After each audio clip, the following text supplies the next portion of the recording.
inshuti y'inkuru z'urukundo mix ndagutumiye. Iyi ni finali mu nkuru nziza ya Kizitita umukobwa ukunda iPhone na pizza. Iyi nkuru ya Scovia, Gavin n'abandi. Inkuru zacu ziba zirimo ibintu byinshi. Abatumvishe agace kabanza kuri iyi finali ngako ushobora kukumva muri comment. Link yako irimo. Scovia yavuye kuri moto yegera portail akora kuri Sony. Za Sony zigira n'amamikoro n'amakamera nyine ku buryo uhita bakureba bakanakubaza ngo rinde urashaka nde. Zamu yariciye mu kazu ke ahita baza ninde urashaka nde. Zamuhita nakanda kuri telecommande portail afunguka. Azahagarara mu gipangu. Murashaka nde? Ndashaka guhura na Gavin niwe nshaka. Uwo muzamu rero ubushize ntago kuko yaje ava mu modoka itayinjira ntago yabimwitegereje. None se Gavin muraziranye ukabuje kuri moto ugashika kubonana n'umuntu ukomeye gutyo se mwavuganye se banza wireba ariko nyina kwambuje se ngo ntazagira abantu bazano babonetse bose ngo cyangwa babakobwa bamubareresa mwavuganye se mugira na communication cyangwa nibyo ndi umuntu abyuka kaza ku bipangu by'abantu akaza gutangira gusona gusa ariko se Zamu ibyo bibazo byose ni byiki nakubwiye ko nshaka kubonana na Gavin nta kindi we hamagara Gavin ibyo bibazo bindi uri kumbaza uzi kwimbaza nyuma ariko ibyo bibazo byose uri kubaza ubundi ni byiki uri mu polisi Jimmy niko yahise abaza rero uwo muzamu ninjye nshinzwe hano nyine ndi mu polisi abantu badasobanutse hano muri kipangu barambwiye ngo sinkabafungurire sinabemera kubonana na boss ariko Zamu afande umukobwa mwiza nk'uyu shiri wa boss wawe ni uri kuvuga ngo nabantu badasobanutse ubundi ufite ikibazo nyabaki ngo shiri wa boss ese ni we Scovia ese ubundi boss yagira abashiri bangaye uramba barangiye ntago nari naragufashe mu mutwe da nuko bivuze nka kwibuka wowe uri waho ubundi boss yaje hano ukwerekana Mbabare ntuze kubwira boss ariko ko nagutindije hano nanze kwinjira taza kumbwira ko ndimo kukubaza ngo hati ibibazo byinshi yatanyirukana da ni kariba ahubwo ni kariba oyanjye ntago nshaka kwinjira ndimo ndihuta ungendagira ngo mumpamagarire aje hano vugane nawe gato ansange hano ngiye kwita muguhamagarira direct mwuzanye se ntebe wice mwice hano inyuma ariko ntibigutesha umutwe nduzane intebe nta ntebe nshaka gende mumpamagarire Gavin sawa mabuja raje ndahita muhamagarira ahitaza Zamu yahise agenda yihuta yiruka amasigamana agiye guhamagara boss Gavin nibwo rero Scovia yahise yiruhutsa cyane ubone yiruhukije umwuka wo kwekure yifashe mu mayunguyungu nibwo Jimmy rero yahise amwegera amufata ku rutugu Scovia mushiki wanjye yego bro Jimmy none se Scovia kankubaze urumva ibintu ugiye gukora bihagazeho nubwo nabihagaze ariko ngomba kubikora rero kankugira inama Scovia ibintu ugiye gukora ukoresha ushoboye ntubikorana umujinya none bikorana amarangamutima yo hejuru bikora utuje ngiye ndabona ihagarare hariya hirya ndagutegereje ubwo rero Jimmy yabwiye gutyo Scovia azunguza umutwe yemera ko wowe nyine Jimmy yahise yatsa moto yegera imbere ayiparika munsi y'igiti akomeza kuyicaraho ahantu hari igicucucucu kugira ngo abisaba ngabo nyine abakanya baganire nawe nubona abakunze inshuti neza amatwi ujye ubahakanya biganirire ndakubwiza ukuri aha muri ako kanya rero nibwo Peter yasohotse mu gipangu yari nawe nyine Jimmy yarabasize ngo Peter aze gusohoka mu nzu mu gipangu Zamu yagiye yihutagera muri salo aho mekera hejuru yakute nyina w'umukobwa mu byara wa Peter ahagararana nyina wa Peter na nyirakuru nawe yari yicaye aho ngaho muri zo muri salo sinzi ibintu bari barimo kwerekana nyine muri touch zabo mwakabana ramweretse ngo do niba ari uko barebaga niba ari ibiki bahindukiye babona Zamu yinjiye muri salo azahumeka nyine yihuta kugira ngo hari umuntu wari umwirukanyije da ninde ukwirukanyije mama wa Gavin rero nukwesa mubaza oya mama nta muntu nyirukanye narinje kubwira Peter hanze hari umushyitsi we umushyitsi nyabaki wa mufiance we Scovia nyina ubyara nyina wa Gavin yisindukira areba nyirakuru wa Peter ibyo urabyumvara ko bikomeye nk'ibyenda gutarwa hari abantu batajya bacika intege bagira kurukuru mu buzima bonyega ko nta amakuru ya Peter ntayafite iyo yarumvisha amakuru ya Peter ntago yari no gutinyuka kuza gukandagira hano nyirakuru nawe yongeyeho ijambo muri ako kanya wa mukobwa mu byara Peter yarahagaze ku ruhande yigamye ku rukuta ari kumva ibijya mbere mama Gavin ari Zamu yabajije gutyo genda umubwire ko naho hari yagiye none se ko mbonye imodoka y'iparitse ari Zamu ibyo nkubwiye ndakubwiye ngo genda umubwire ngo ntawe hari yagiye ariko reka mbabazi ubundi mwabwiye uko gakobwa iki gikobwa mukitibwira ko hari ariko adashaka kuvugana nawe kuri ubu hari ikindi kamubwira ko hari ariko adashaka kukuvugisha wowe ugire nkaho ari wowe Peter uvuze gutyo nibwo nyina wa Peter rero nyirakuru yaramugiriye iyo nama avuze ibintu byanyabyo ahubwo kuganira n'abantu bakuru nibyo byiza umva Zamu ngenda ubwire icyo gikobwa umubwire ngo Peter ahari ariko ntashaka kubonana nawe hanyuma mu kumubwira ubumubwire direct nk'ahari Peter bikwibwiriye urabyumva neza ugende umubwire ngo Peter arambwiye ngo ndahari ariko sinshaka kuvugana nawe. Ye umubwire ngo ngiye Peter ndahari ariko sinshaka kuvugana nawe. Za mavuzo cirababaje icyo kibazo bahise baseka. Ese ubundi ubwenge bwe bundi burabara neza. Ubwenge bwe buri ku gihe musore. Nyirakuru wabo rero niko yamubajije Zamu. Ubwenge ngenda bufite nubwo narangije primaire nyine. Ntabwo nako nayirangije nararitorotse. Nakubise umwarimu. Twakundaga kujya guhiga inyoni no kuroba za kamungo mu bishanga. We barakubwiye ngo genda uvuge nk'umuntu wakiriye ubutumwa direct buvuye kuri Peter. Ngava hano muri salo.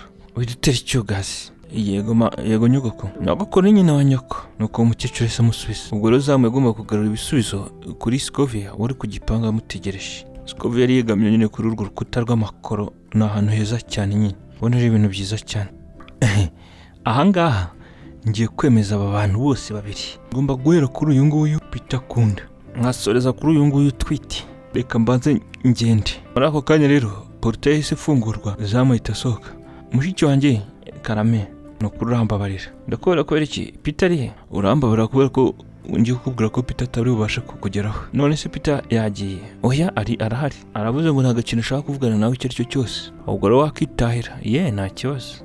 Dore ibi bintu ngibi uze kubimuha. Nta kibazo. Zamu rero yakira imyenda yari mu gakapo na telefone ya Scovia ayishyira mu mufuka. Nibwo umukobwa yise akata atangira kugenda. Zamu rero agikata yakubite nawe umukobwa mu bijyara wa Peter. Yarimo gusohoka mugeza mu yasubiraga mu gipango. Scovia nibwo yahindukiye rero abona umukobwa mu byara nyine wa Gavin. Yamwirukaga nyine amwiruka inyuma.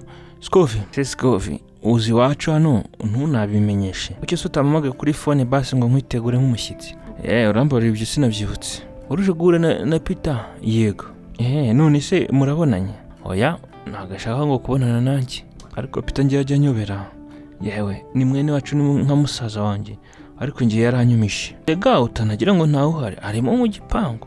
Arimo rwose. Yagarukanye n'uwo mukobwa ye bahararanye. Ubwo bibereye mu cyumba nyine barimo barabitumbagiza nyine mo barabigurutse. Mo barabebezanya.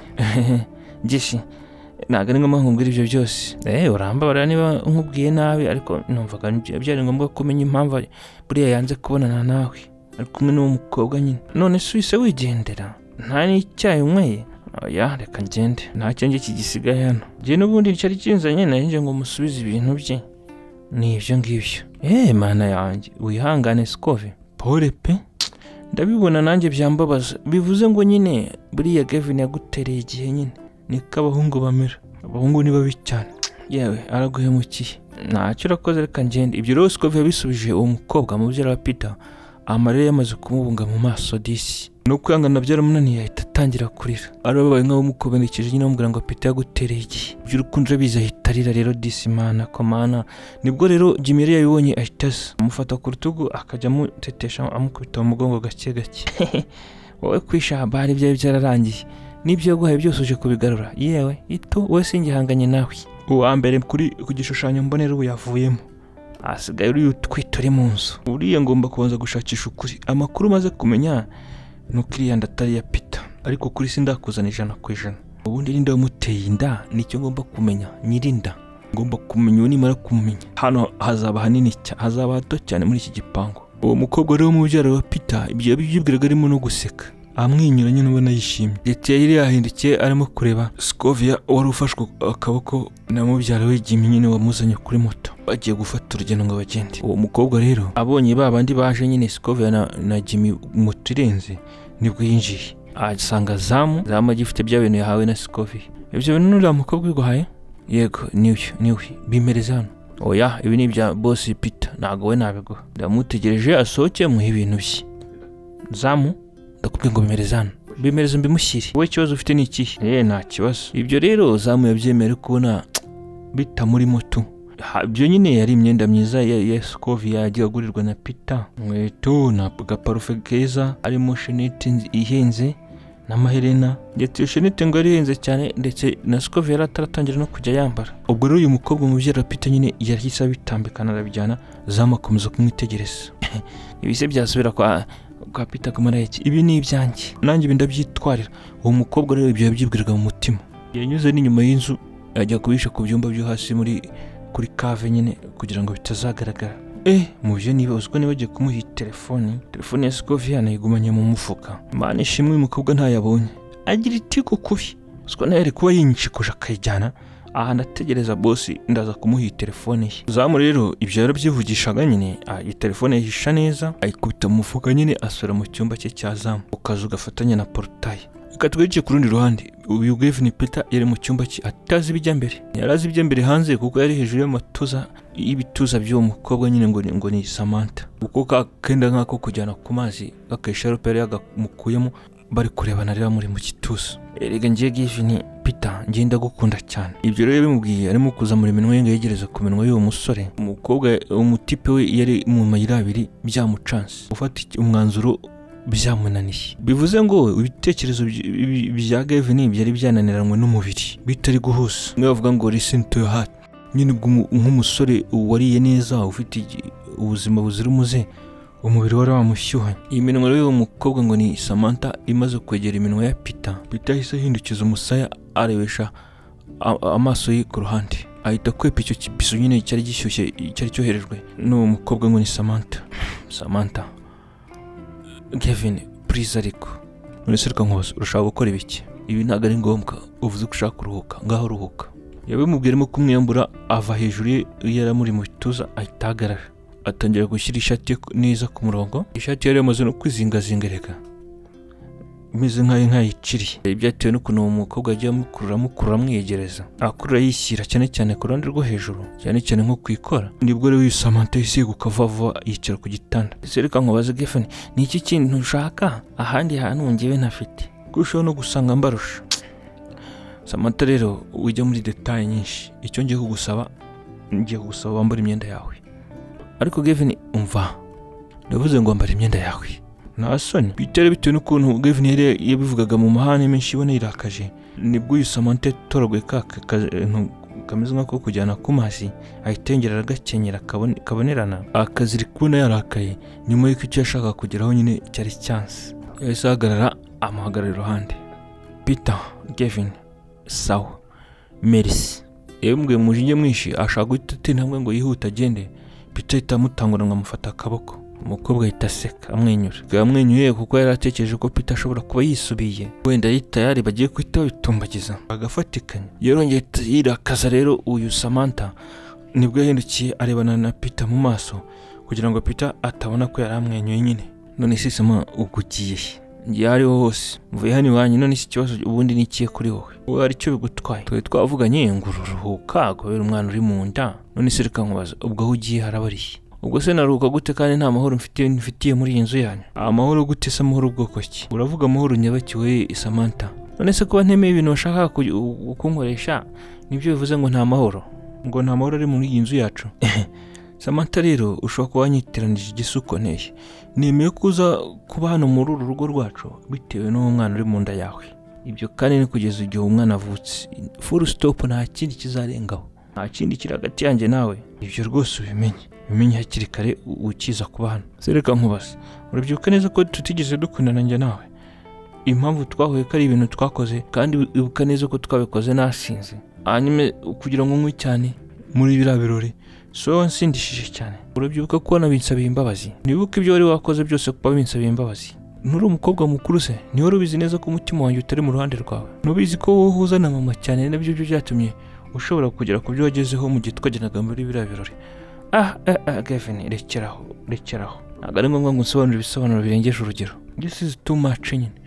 Ndimo ndafurusa urukundo. Ndimo ndafurusa gutereza amazi umusozi nta kamoteri mfite. Ariko icyo ugomba kumenya rero ufite umwana wawe. Sereka nkoze ubundi Peter nubwo waba utaranyemera wakemeye umwana wawe. Umwana wawe uri mu nda yanjye se hari amakosa wafite? Niba njye mfite amakosa uri kunshinja amakosa yo ko nagukunze. Uyu mwana se azi uburyo yinjiye akagera muri iyi nda. Arabizi ko niba byarabaye ari nk'impanuka cyangwa bidutunguye hari ibyo azi y'umwana wese ko cyabirenganiramo. Oya ariko Samantha ugiye no kumbeshyera. Niryo ari se navuze ko umwana namuhakanye.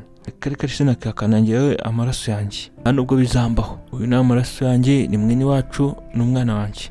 Sinshobora kuzamwihakana no gukora ibisa nabyo na rimwe. Ikindi wibuke ko umudamu mwe mutwita mu ndamezi 9 ariko abagabo dutwita umwana mu mutwe. Ubuzima bwacu bwose duhora tumutwisi. Twabana nawe tutabana nawe nkuko ari kubana nawe mu nda. tuba tumutwisi. Ubwo sinamwihakana, ubwo ndamufite mu mutwe wanjye tayari yagezemo. Ubwo rero ibyo Peter yabivuze abivuga cyane abibwira Samantha. Peter itasohoka no muri icyo cyumba, asiga Samantha ahagaze yifashe nyine ku matayi, ari kumureba yumiwe, ariko kwiyumvisha ko ibyo bisubizo ari byo bamuhaye nuko abananiwe kumugusha mu mutego byari bimuyobeye cyane bimucanze. Nureba uburetse Gavin, Peter, hagati yawe njye nawe umunyabwenge n'umuntu uzi inzira nyinshi yanyuzamo ibintu azagaragara. Uyu mwana ntabwo yagize mu nda gutya gusa, nubwo atari n'uwawe kandi ibyo ntuzabinzanaho. Uyu mwana arahari kandi yari inshingano afite, inshingano z'umwihariko. Uyu rero Samantha ibyo yarabyivugishaga. Arangije Samantha ahita amwenyura. Ubwo rero Peter yahise agenda ageze muri salo, banyuraho bose bari barimo, ndavuga nyina na nyirakuru, bari barimo kumwitegereza basa nk'abumiwe, ariko bimuwe bitewe na speed asohokanye amanuka kuri escalier yihuta. Mama aricyo yakoze, yahise agenda yiruka ajya mu cyumba cya Peter kugira ngo amenye ibijya mbere. Yasanze rero Samantha ari mu cyumba wenyine, mu cyumba cya Peter. Yari yicaye ku ntebe kuri dressing table mu kirahure muri mari hari arimo kwireba. Telefone yari afite mu ntoki yahise icamo, arebye abona nimero n'inshyashya, ahita yitaba ashyira ku gutwi. Allo Samantha. Ijwi ry'umugabo ryumvikanye muri iyo telefone, ariko kumva harimo imiyaga, bivuye ngo yari atwaye imodoka. Ese ninde? Ubwo ijwi ryanjye ryakunaniye kurimenya. Ubwo se ntuhise umenya? None se reka nkubaze, niba kunyisobanura ngo mbwire uri we wumva bitakurimo, wari ufite iyihe mpamvu yo kugira ngo unampamagare? Kuki wafashe umwanya wo kumpamagarira? Dr. Munyemana hano. Munyemana, urashaka iki? Amakuru y'umwana wacu usameze ate, amerewe ate mu nda? Buri hariya ku bitaro ntabwo nakubajije neza. Umwana wanjye wawe nande? Uyu mwana mwite n'uwanjye. Wengera injiji Samantha ragaje bwenge bwanjye ni bwinshi kuruta ubwawe. Njye ni dogiteri. Uzi ko burya iyo ndege yari ifite ukwezi kumwe nakujyanye ku bitaro utabizi? Uzi ko njye namenye ko uwo twita inda yanjye naramaze gufata sample, namaze kubona ko udasobanutse, byose narabipimye. Icyo ugomba kumenya umwana n'uwanjye 100% ahubwo. Ari ndavuga ibintu byinshi se, ngarika nkubaza ikibazo Dr. Munyema. Hanyuma se niba ari umwana wawe, mfite uburenganzira bwose rero nkaze bwo kumenya umwana wanjye ukamerewe. Ega ntabwo ndi kukubaza kuko ngushaka iki? Wewe usukura umukobwa umwiyemezi cyane. Njye ndimo ndakubaza umwana wanjye kugira ngo menye ukamerewe. Wowe se nagushobora shaho kuri mu mashami yo hejuru. Umwana wanjye yakubanye umwana wanjye. Ubwo rero uyu Samantha yahise akupa telefone yo muntu wari uhamagaye, arangije ahita azimimana na telefone. Muri ako kanya kandi umuryango kuri icyo cyumba ukomanzwe vuba, nibwo Samantha yahise ahaguruka kuri dressing table vuba, imbere y'umiriwari ahita ajya kwicara ku gitanda. Nibwo yahise afata amazi yari yashyizwe mu kirahure yazanywe na Peter ari kuyanywa, ahita yimena mu ntoki make, ahita yisiga mu maso. Ayiwe, Samantha itegera nk'umuntu urimo kurira. Injira, karibu. Yikirije gutyo umuntu wari ukomanze arimo guhigima nyine nk'umuntu urimo kurira, atsekemba. Umuryango rero wafunguwe na nyina wa Peter ari kumwe na nyirakuru nyina wa Peter. Vanessa, ni iki kibazo? Bahise bamwirukira bahita bamwicara iruhande, umwe iburyo undi ibumoso, aho ku gitanda nyine. Mama, byihorere, nta kibazo mfite. Oya tubwire neza. Widuhisha. Gavin yagukoze reba iki? Gavin yakoze iriya kosa? Nyirakuru rero nawe yahise abaza icyo kibazo nyine ngo niriya kosa bamukoreye. Nyine ni amagambo yabashije kumbwira, nyine amagambo mabi, bimeze nk'aho ari ngende kumushyiraho agahato ngo tubane, ngo tuze ngo tujye tunarana, kandi mama ari wowe wabihisemo. Wagira ngo ninjye wabishyizeho agahato. Njye reka mbasabe sinkomeze kuba hano mu rugo rwanyu. Amerega impamvu Gavin njye ntaga nshaka. Oya Samantha, mukobwa wanjye, mukobwa mwiza, uri mwiza, wicecekere wivuga gutyo, wivuga amagambo nkayo. Makanya gato njye ngomba kuvugana nawe, uriya nijye wamwibyari, agomba kugukunda, azagukunda. Ibyo rero mama wa Peter yumviragamo hoza amukubita udushyi mu mugongo gake nk'umuntu uri gushaka ko umwana asinzira, amubyinirira mbega. Ku rundi ruhande rero Dr. Munyemana yitegereje telefone ye nyuma yuko uyu Samantha mukubye, ariko uzi ko uyu nguyu ataramenya neza. Uyu Samantha ntaramenya uwo ari gukina nawe. Nibyo, uyu nguyu Gavin Peter ni inshuti yanjye, ni umuntu nubaha cyane, turamwubaha nk'abadogiteri kuko afite ibitaro. Iyo nza kumenya ko ukundana n'umuntu nk'uyu, sinari kubyemera ko none gutera n'inda ngo nguterete kukurikiza. Gusa rero icyo ngomba gukora, sinakemera ko umuhemukira ukamupfunyikira ukamubeshya ko umwana ari we atari uwanjye. Ngomba kuza nkabageraho, ngomba kubinyamo. Dogiteri yavuze atyo, uzi uko yuriye muri ambulance akayatsa nk'umusazi wowe urakina n'umuntu ariko uri kwiruka kubye. Ubwo rero uyu Peter Gavin yavuye mu nzara arakaye agenda yihuta ajya muri parikingi kugira ngo yurire mu modoka ye ahita akubita nawe umukobwa mu byara we umwuba aho ngaho mu gipangu cyaho mwafashe ibintu bya Scovia nyine akabijyana. Impamvu ariko uyu mukobwa niwe uyobora amafarumasi nyine bimwe mu mitungo ya Peter, amafarumasi ya Peter niwe yakurikirana ngo yize ibintu bya management bro. Ubwo rero uyu mukobwa ngo yahise amuhamagara nibwo Peter yahindukiye aramwitegereza. Bite se cousin? Byari ngombwa ko Peter ahagarara. Umeze neza? Yap. Ari ikintu mbona ariko usa nk'ushaka kumbwira. Oya nuko ikora ryawe utarigize neza. Yaramwegereye atangira kumukorora ikora neza mu ishati yari yambaye. Gutyo ko byari byatewe ariko n'ibyabereye mu cyumba hagati ye na Vanessa nyine. Urakoze cyane. Urakoze cousin. Peter rero amaze kumwenyura yateye intambwe agana kuri parikingi ashaka kujya kwinjira mu modoka ye. Ahangaha ariko uyu Samantha yari yasohotse mu nzu arimo kwitegereza hasi kuri parikingi ari kwibaraza. Ahangaha amaso yose yari ameze nk'uherekeje Gavin nyine ugiye kuri parikingi. Ubwo yajunguje umutwe atazi ko inyuma barimo kumureba ahindukiye akubita n'amaso imboni ku yindi na Samantha. Ese reka nkubaze biriya bintu burabo bikoreshaga ni ibiki wari uko ndi kukureba ngo ndeba avuye mwari muri kumwe sa gucitse gute ariko ibintu uri kwivugisha ni ibiki? Ngiye nagukubita ubwo se wajya kunkubita waba banje kunzirika amaboko. Mu byara Peter rero niko yashubije Samantha barimo kureba na yingwe buri wese ari kureba undi kijisho. Ngurangone mu byara wawe uwitonde unyitondere ninjye nyiri urugo ndi hano ura no mugabo wanjye kandi umenye ko ntwita umwana we. Ibyo umwigiragaho amakuru ndayasi biri wamwigiragaho nakureba n'ibyo wambwiye ejo bundi ngo nguki. Mu byara Peter yahise yimyose ariko uri umusasi ukeka ko nta makuru mfite. Amakuru ndayafite. Uwo mwana utwite nagaru wa Peter arana buri minsi itari myinshi ibinyoma byawe bizajya hagaragara. Uzaba rizi ubita Scovia Peter kunda ibyo namukoreye kugeza ubwo yikuye mu bintu nawe itegure kandi. Mu byara Peter nuko yarabwiye umukobwa ngo ni Samantha ahite mucasa nk'umukubita urutugu. Bigaragara ko hari ibintu ngo bavuganye mu minsi yashize bakabwirana nabi. Ndetse uyu mubyara wa Peter azi neza ko Samantha ngenda atwite atari ya Peter. Sinzi amakuru yayakuye ngo icyo ashigaje kumenya n'uwo yimuteye gusa ngo ubundi ngabiniyemo. Ubwo rasigaye amubwiza inani na rimwe na biriya yigize kuri parikingi byo kujya kugira neza ikora Peter yagira ngo uyu nguyu yabibone. Anamwenura avuga ngo ibyo yakoreye Scovia ngo wakikura ku bintu ngo azabaririsi nta mitete agira ngo ku rukundo rw'umuntu akunda. Uyu mubyara wa Peter rero akunda Peter kandi mu muryango wabo ngo biremewe ngo imitungo ngo bahita babishyigikira nyine ngo imitungo ngo ntizajya kure. Yarahindukiye rero uyu Samantha areba nabi umubyara wa Peter cyane nyine wa murozi kazi we ashaka kunyangiriza. Nawe rero yahise amwemyose nawe yarahindukiye kugira ngo ajye mu nzu nyine direct favu. Muri ako kanya rero uyu Gavin Peter yari mu kimodoka cye cyiza nyine cya kijyambere arimo yambara umukandara ashaka kugira ngo yatsagende nyine areba no ku mpande utuntu twe. Boss hari ikibazo? Oya nta kibazo cyo cyose ariko hari imari yawe hano. Yamuhereje telefone. Iyo yikuye guri ngo fiancé wawe ngo Scovia. Yego boss mwahuriye he? Yaje hano nyine kugushaka. Kuki utaje ngumpamagare? Ntabwo ashaka guhura nanjye se? Oya boss yashaka guhura nawe yakubarije ngo ngabe kwihera ibintu byawe ko boss nyine nawe nyine ubizi nyine hari ukuntu mbwiza ukuri ugiye guhita umbwiza ukuri zamu. Hari umuntu wamubujije ngo ntabonane nanjye niko bimeze?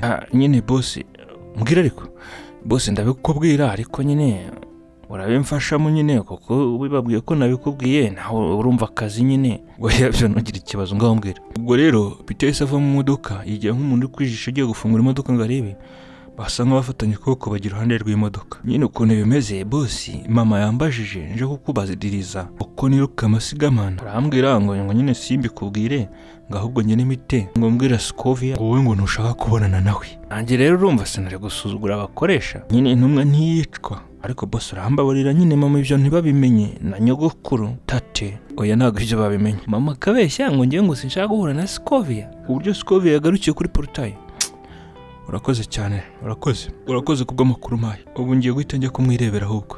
Boss reka nyine ngo ngufungurire nyine umuryango capu vuba vuba. Gama yavuze ati cyo amaze gusubiza boss we nyine Sabe ahita ajya gufungura portail. Amaze kubona agaterekomande nyine nebwe yakanzeho nyine bita imodoka yakije speed 120. Rero mu gihe bari bafunguye yaragiye gusohoka akubitana n'imodoka ya ambulance y'abarwayi naje parika ku gipangu cyabo yamaye. Uzuko imodoka yaje kuvuga ikintu kimwe kivuga nk'icya polisi kimwe kiba kimanitse hejuru kizengurutsa cyakita tararyibara usuye ni bikira anasarimo umuntu urwaye. Ubwo rero Peter na Zamu bose bakanuye amaso bomejwe n'iyo ambulance ku gipangu. Iyo modoka yarimo kubita n'ihoni. Ubwo Peter imodoka yiparitse ku ruhande ya modoka y'abarwayi itinjira mu gipangu Zamu yaratarakanda kuri telecommande ijyemo imbere parika ikivuze ibyo bintu. Ubwo so uri muri iyo nzu ukumva icyo kintu kiri kuvuga gutyo cya ambulance ikije mu gipangu urimo ntusohoke ngo urebe. Bose bahise basohoka mu nzu bose niyo muri abo bose kandi harimo na Samantha ubwe nyine.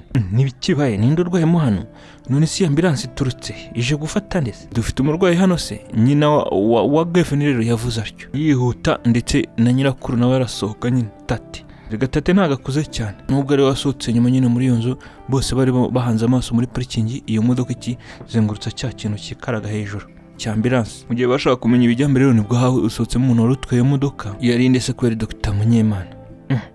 Uyu mugabo se nicyaje kureba hano mana yanjye ubuse niki kimwoteteje kimuzana ibyanjye birarangiye noneho. Yari Samantha yabyibwiye mu mutima ndetse irimo yifata ku mutwe ubona afite wasi impungenge.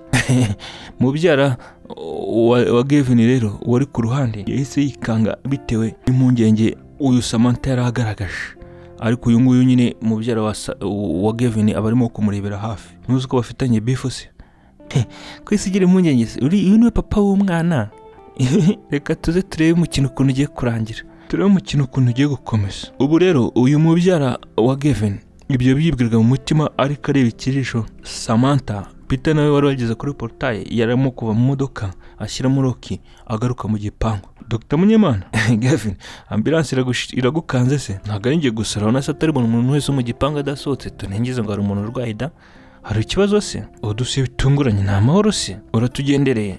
Amahoro arahari ariko ntago ari cyane hari ikintu cy'ingenzi gitumye nzana n'imodoka hano ikijyanye n'ikise Dr. Munyema. Mu gihe rero Peter nyine yarabajije icyo kibazo docteur mu gihe nanone docteur atarasubiza icyo kibazo yahise yitegereza Samantha wari uhagaze nka metero zingahe ku nzu yabo kuri entrance nyine ku muryango wundi wo kwinjira muri salon. Amaso yawe yahise akubitana nyine imboni ku yindi. Reka twigarukire ko kuri Kezi ya Teta ko mutamumbajije.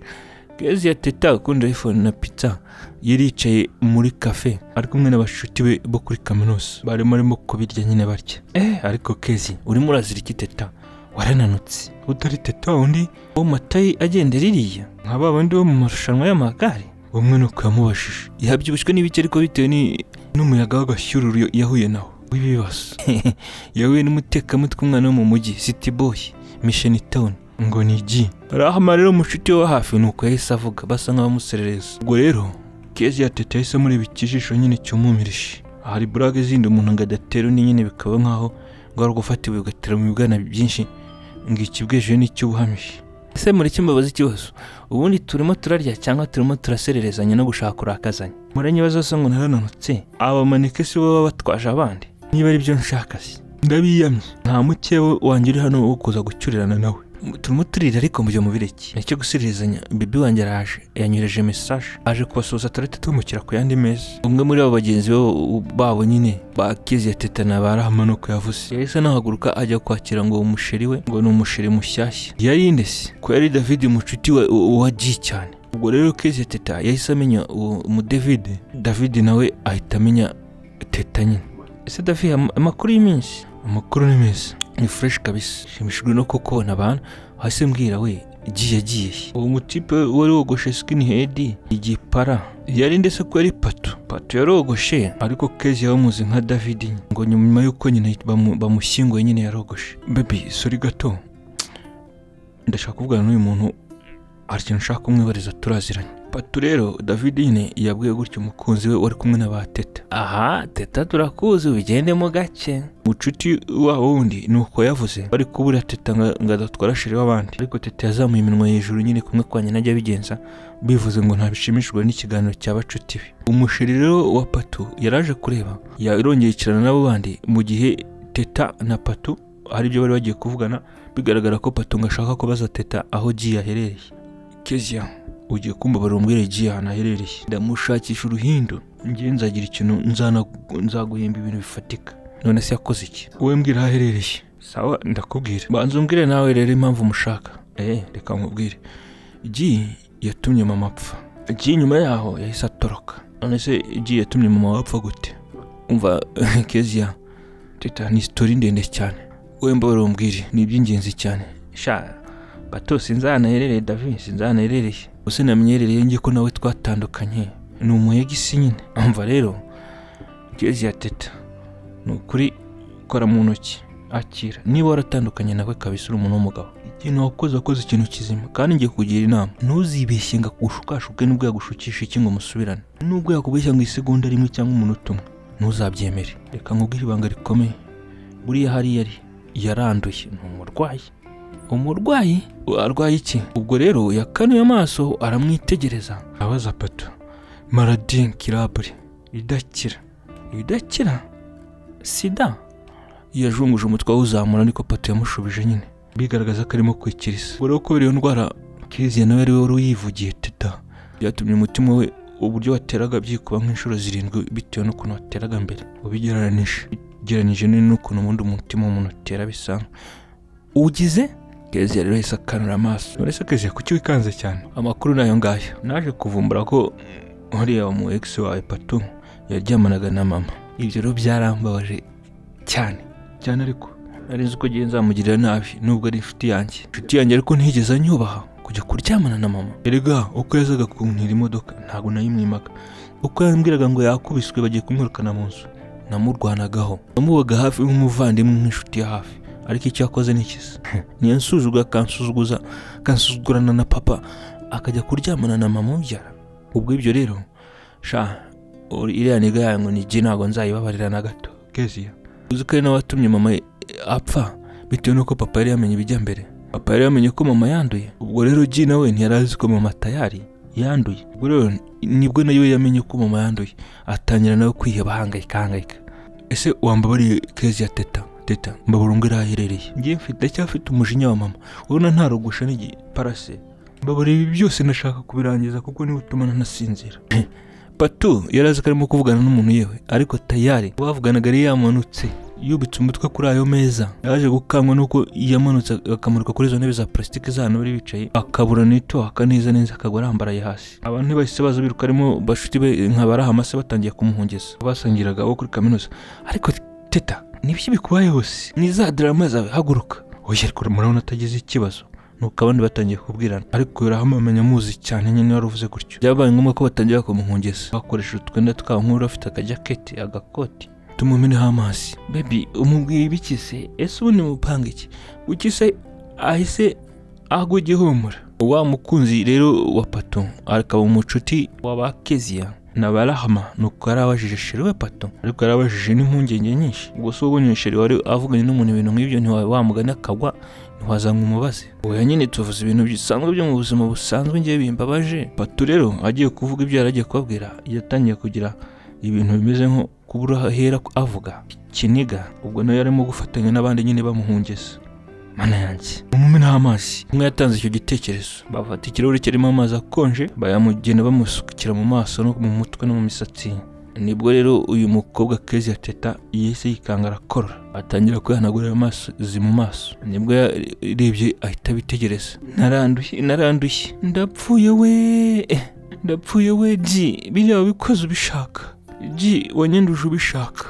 G uri mubi ubwo rero bitewe n'ubwo Kezia teta yahise yibuka G mu gice twashoje nyine cya gihe aza kumufata akamujyana mu marogi yikanga yivuyemo ariko bibwira aba bacuti be nk'abo bakakiriye inkuru ngo bamugire impuhwe ahubwo barahindukiye bararebana ubona nk'ababonye inkuru nshyashya reka tugaruke ku rundi ruhande mu gipangu Dr Munyemana yarahagararanye na Peter umukobwa Samantha ahagaze hirya arimo kwitegereza nk'ushaka kureba ibyo bari kuvuga ariko ubona yagize impungenge nyinshi Dr Munyemana zimye ibyo bintu ariko cya kimodoka cyari kirimo kwasakuriza zimye tujyemo imbere akanda kuri kontake bya bindi birazima nyine byasakuzaga bya ambulance karibu ariko usanze ari bwo naringiye ngiye rero ntago ari ngombwa ko njya mu nzu yanyu Peter urabimbabariramo I'm sorry ari ikintu cy'ingenzi kinzanye hano kandi turakiranyiriza hano urabizi ko nubwo nabayeho umukozi wawe ndi n'inshuti yawe ariko uri n'inshuti yanjye kuva na kera. Ndabizi ko uri umujama usobanutse, uri umwana mwiza, ugira urukundo ku bantu, nta kibi cyaguturukaho, ibyo twese turabizi. Ndanibuka igihe twigaga mu mwaka wa nyuma nari nashiriwe, waranyishyuriye ndetse umfasha nayo kurya, ibyo byose ndabyibuka. Dr. avuze atyo rero abantu bose barimo batuje n'icyo kimodoka cyazimye kitagire kuvuza bya bintu barimo kubitegereza, bari no kubumva. Ibyo byose byo ni iby'iki kuri kubivuga ko ari ibya kera tukiga Dr. Munyema? None se hari kosa ndaba naragukoreye? Oya, nakosa wankoreye pe, Imana yo mu ijuru irabibona, igiguha n'umugisha. Ntabwo ugeze nkosereza, ahubwo genda cyeka ko ari ryagukoshereje. Ushatse kuvuga iki se? Jewe rero muri icyo gihe nubwo atari igihe kinini gishize, sinarinzi ko hari ahantu uziranye n'umukobwa Samantha cyangwa umuntu akundana. Rwose pe urabimbabariramo. Ariko kandi igihe twari mu rukundo kuva na kera, nubwo ari umukobwa nyine uba ugoye kugira ngo umugereho, akabanza akakurya byinshi ariko nyuma akibuka nawe akakuburesinga akakwihera ukikubitiraho. Rero mu gihe twakundanaga ntigeze ambwira ko rwose mwabaye mu rukundo cyangwa muri mu rukundo. Wa munsi rero igihe twahuriraga hariya ku bitaro mwahazanye, nibwo navumbuye ko uziranye na Samantha, nibwo nanamenye ko ari umukunzi wawe. Oya, ntabwo yabayeho umukunzi wanjye rwose igihe kinini, ni ibintu byatugwiririye. Ese ubundi ikibazo ni ikihe Dr. Munyema? Aha Gavin, Peter, uwo mudokiteri ntumwumve, agira ibinyoma byinshi, ntumuhe amatwi. Vanessa yari yabagezeho kare ari kuvugira hejuru, yamaze gufata akaboko ka Gavin Peter ashaka kumukurura agira ngo amujyane hirya, ndetse arimo kwifata ku nda ye itarakura ariko yayishyize imbere nyine atwite. Ese Samantha uvuze ngo iki? Igihe mu buzima si nigeze mbeshya, uyu Peter turaziranye cyane, yanangiriye neza mu buzima, ndabyibuka twiga yambaye hafi nashonje, ndetse mbona no kwiga kwanjye bigiye kuba bihagaze, yambaye hafi. Rero sinigeze mbeshya Peter na rimwe mu buzima. Wowe mubwiza ukuri mbere uko mbyivugira, mubwira ibijyanye n'iby'iyondo twite, bimubwira ntarabyivugira. Ese Samantha ni iki kijya mbere? Peter rero yahise yindukira abaza gutyo Samantha muri mu maso. Ese tate we biri kujya mbere hano, ubu wamaze kubyumvara, wamaze kwisobanukirwa? Niko mama wa Peter yahindukiye abaza tate nyine nyirakuru wa Peter, ariko barongoreranaga bahagararanye nk'abantu bo muri famille, ariko byabagaragara ko bagiheze mu mayira abiri bayoboye, byabacanye muri rompe batazi biri kujya mbere. Ngiye se nkubeshye ngo namenye ibiri kujya mbere. Uretse ariko turebe buri ikiganiro cyabo kiraza kubisoza, ntituri kwiyumvira se ikiganiro kiragera ku musozo natwe twamenye ibijya mbere. Ko ibintu biri gukorerwa hano ku Karubanda se turabimenya butuje. Uretse ariko nyirakuru nyine wa Peter nuko yarari gusubizanya na nyina wa Peter. Ese mama mukuru, ubu ntabwo muramenya ibiri kujya mbere hano? Siko namwe mutazi kurahakora kandi mukoze. Ahangaha filimi irimo irerekana neza, birimo biragaragara ko iriya nda Samantha twite ntabwo ari ya Peter. Niba mutari mwabisobanukiwe, buriya uriya niwe nyirinda. Yewe bahaye umutwe w'amagambo. Inkuru namwe mukomeza muyikurikiranire. Wa mukobwa umubyeyi wa Peter nuko yababwiye, ndetse yababwiye bahagazemo hagati ari kubareba nyine, ndetse bose yari abafashe ku ntugu, bose bahita bahindukira bamurebera rimwe. Yababa we ziba agakobwa we, ituceceka. Nyina wa Peter nuko yahise amubwira, ariko menya ushyanuka, urimo uravuga ibiki? Nta soni. Nyirakuru na nyina wa Peter bahise bamuca mu ijambo baramucecekesha. Murambabara ariko bamaze kumwiyama gutyo rero yasubiye inyuma gake gake asura arahagaze. Peter, Gavin, uri boss wanjye, ndakubaha nubwo nakora ku bitaro byawe, ariko reka nkubwize ukuri, iyi nda uyu Samantha twite ntabwo ari wowe wayimuteye, ni njyewe wayimuteye. Ubwo rero ibyo Dr. Munyemana yaravuze yari imvugo bose yabakanze nyine, yarabakanze, harimo na Peter ubwe nawe yagize urwikango, ndetse no kugera kuri nyirakuru na nyina, ndetse nyina kwihangana byaramunaniye ahita aza vuba iruhande rwabo. Dr. Munyemana avuze ngo iki? Mama wa Peter rero yabajije atyo. Peter mu gihe agiye gusubiza nyina, Samantha yahise avugira hejuru, uyu ni umunyabinyoma, arabeshya, nibyo koko nigeze gukundana nawe, nubwo twakundanye igihe kinini, uretse ko yanyirutseho igihe kinini. Arabeshya rero, ntabwo byashoboka ko ari wowe ntinda. Samantha nuko yisobanuye. Ese wa musore uri mu dogiteri? Niko, urimo uravuga ibiki? Ninde wakohereje hano kuza kutuvangira mu muryango? Ninde wakohereje kuza kutubwira ibintu tudakeneye kumvara? Nitumvira mu gipangu. Nta soni. Mama wa Peter rero yahise amutunga intoki nyine, azitunga Dr. Munyemana. Mama ariko reka ngo usabe ugabanye uburakari, ugabanya mukari. Peter yafashe akaboko ka nyina. Gabanya uburakari gute se? Ubundi yateye turutse he aza tuvungerezaho za ambulance? Ye aje gutatumenyera. Ubundi zamu kuki ufunguriye uyu muntu? nyina ntiyashakaga gufatika mbega. Ese ubundi uyu se mushiti we ntigeze kuza hano? Yego mama erega dogiteri yatangiye gufata ijambo. Wowe uri umunyabinyoma, urabeshya, uraza kumbeshyira kubera iki? Iyi ndaka atari iyawe, iyi ndaka ari iya Peter. Sinkunda ibintu nk'ibyo wanyirutseho, nyuma ndakwemera ariko ntabwo bivuze ko ugomba kunyihambiraho. Gusa bikumariye iki kuza kunyingiriza urukundo ndimo gushyira ku murongo kugira ngo tuzibanire neza na Peter? Yewe Samantha ntabwo naje kugutereta. Icyo naje gutangaho amakuru hakiri kare nzira zikigendwa nuko iyo nditwite uwo mwana ari uwanjye, batazamwitira undi muntu. Ibindi gihe ntibindeba rwose. Mwangiriza ngo ushaka iki? Wo nkuzi utanzi ko nakubonye utambonye, wowe komeza ubuzima bwawe. Ariko icyo ugomba kumenya, sinakemera ko undi mugabo wigeze kungirira neza bamwegekaho umwana utari uwe. Ikindi kandi ntabwo nakemera ko umwana wanjye amera nkaho nari se kandi mari. Ubwo se nabambyuka njya gukorera iki? Dr. Munyemana rero ibyo yabivugaga mu mujiya mwinshi, ariko kandi ukumva nta marangamutima yimbitse mbega, ari kuvuga ibintu bimuri ku mutima mbega. Uyu ni umwana wa Peter, kandi uburyo umuntu umenya ise w'umwana ni nyina umutwite, niwe ufite iryo banga. Cyuza guforce ibintu hano unyihambira uranyihambiraho mu biki. Vanessa rero ibyo nayo yavugaga mu mujiya mwinshi avugira hejuru. Mbega byari bitangiye kuba gatogo muri icyo gipangu. Wa mukobwa wa Samantha ibyo byari ibya kera, ubu hari icyo bita science, kabone icyo bita technology. Ese murakeka ko kuba nazanye ambulance ndi umusazi? Ambulance iri nouveau modeli, iri moderne, ifite ibyangombwa byose. Suko nayizanye nasazi, muze hano murebe. Dr. Munyemana rero bose yarababwiye atyo, abazana inyuma y'imodoka. Etse muri abo begereye imodoka harimo na mubyara wa Peter wishakiraga amakuru ngashaka kwegezayo umwe akaba ari uzegukana Peter. Ndetse muri abo harimo na Samantha wari uje ariko we afite umujinya mwinshi. Yafunguye imiryango y'inyuma y'iyo modoka nyine. Ubwo rero yari yazanye ibipimo byose ariko bishoboka. Harimo n'igitanda umurwayi agomba kuryamaho kugira ngo baze gupima amaraso, baze gupima nyine DNA test. Samantha yakana amaso, arashaka kumupima ADN. Yego. Vanessa kanura amaso, ubwo yari Peter rubashije. Ngiye kubasa Samantha yicare hariya, dufata ibipimo mwese mureba.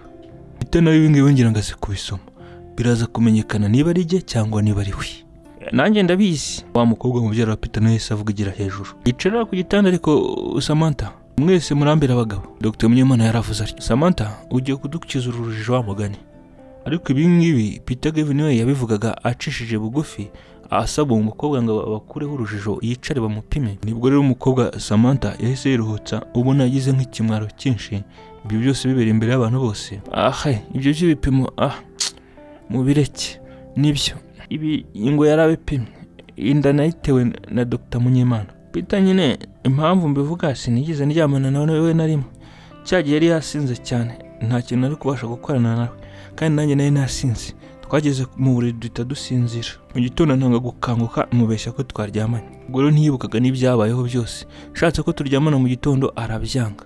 Samantha rero byabaye ngombwa ko yigarura abibwira imbere y'abantu bose. Bose wese bakanura amaso, abandi ukabona basamye. Ndetse muri abo bose bari bumiwe harimo na Gavin nyine. Ndetse Gavin yitegerezaga uwo mukobwa yumiwe, mu mutwe harimo ibibazo byinshi ari kwibaza avuga ngo mana yanjye. Ubu kandi hari uwo bajya bapfunyikira bikemera. Ese Samantha uvuze ngo ki? Mama wa Peter yumiwe. Ayewa uyu si wa kabiri impananuye nyuma ya Scovia. Ibi babyita ngo ni game is over. Mubyara wa Peter rero nuko yibwiraga mu mutima cyawe yararimo kumwenyura. Abantu bose rero bakaniye amaso bumiwe nyuma y'ayo magambo Samantha yari yivugiye ngo burya ntiyaryamanye na Peter, ngo yari asinze mu gitondo Peter ngo akoryamana amubeshya ko ngo yari yabigurukije, ngo kuko Peter nta makuru yari afite nyine yatarazi ibyaraye bibaye. Nibwo mama wa Gavin rero, mama wa Peter yese yegera Samantha. Ese muko burya warambeshye umbeshya ko indu twita ari umwana wanjye kandi atari byo?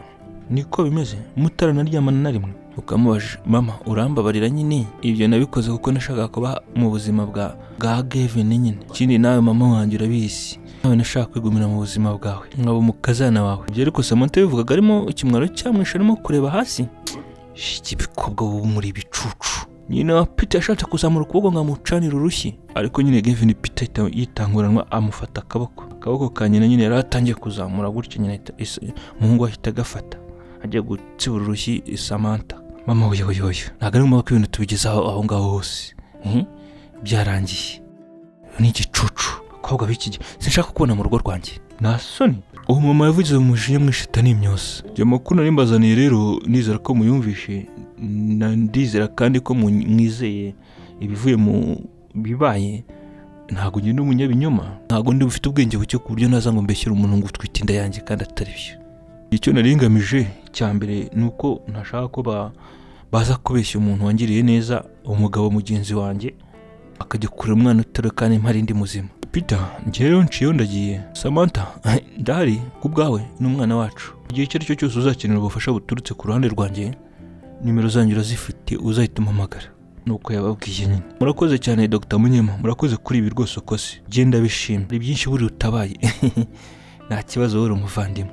Dr. yarabwiye mwenyuye arabapepera, ahita yindukira injira afunga ya miryango y'inyuma yinjiramo muri iyo modoka batwaramo abarwayi ngo na ambulance. Kuri inshuro ko ntabwo yavugije bya bintu nyine. Cya kindi kigenda kivuga hejuru. Yarakase atangira kugenda muri iyo modoka, portail zamakandaho, portail ifunga bongera ye nifunga. Abantu bose bahindukira barimo kwitegereza umukobwa Samantha rero. Samantha yise agenda tenamwaga naho Peter ari agenda yunamye yubitse umutwe. Peter Geve nukuri mbabarire cyane. Samantha ibyo byarangiye nibigutera ikibazo. Yamufasha ku ntugu ku rutugu aramubwira ngo tuza nyine. Aho yamubwiye ati shyira umupira hasi, shyira baro hasi. Reka twikomereze mu gitondo rero. Umukobwa wacu Scovia yari ari kwiremo afite imyeyo imikubuza nako ari gukubura ku irembo. Portail yarakomanswe, aragenda agana kuri portail. Mbona nkubone yesa kubitana na Peter ashaka guhita afunga. Peter ahita amwitangura ngo aritambika ashyiramo akaguru, ahita amubaza n'akaboko. Ese Scovia uragenzwa n'iki hano? Uje gushaka iki hano? Niwe nje kureba, ntabwo nshaka kubonana nawe. Ushatse kugenda Peter ahita yitambika ahita amufata amubuza kugenda. Hanyuma ngewe amagambo mabi wavuze kuri mama nanjye ncike intege zo kuza guhura nawe. Amagambo mabi? Ayahe magambo mabi? Wibagiwe ubusashize ikingana gikite igihe naguhamagaye inshuro nyinshi ngaye wanga kumfata ukanyoreza ama message uri gutuka mama. Igihe bwari wavuye mu rugo. Jesi nibuka niba ari amagambo mabi. Ya nta message yose nigeze nkoherereza. Reka ntago nteye gutyo, naraguhamagaye kuri telefone wanga kumfata. Sinaje se bakamwira ngo urahuze no kuri telefone bari babimbwiye. Ufite umushiri wawe wateye inda. Ubundi se ubwo uri murambwira ibiki? Scove amaze gusubiza gutyo rero nibwo Peter yise mubwira ngo buretse gato akuramo telefone amwereka ama message. Nibwo Scove yabonyemo nimero ze arizo zohereza zo message. Ngewe ntago ari ngewe. Urabihakana? Ari nimero yawe ngiye ari wowe wohereje izo message. Ntago ari ngewe kuri kw'Imana. Imana irabibona. Ntago ari ngewe. Ngiye se niko narezwe. Ngiye ntago nakandika amagambo nk'aya. None ubwo ninde? Ubwo sinabwirwa n'iki? Ngewe Peter ntago nakandika amagambo nk'aya. Sawa nta kibazo.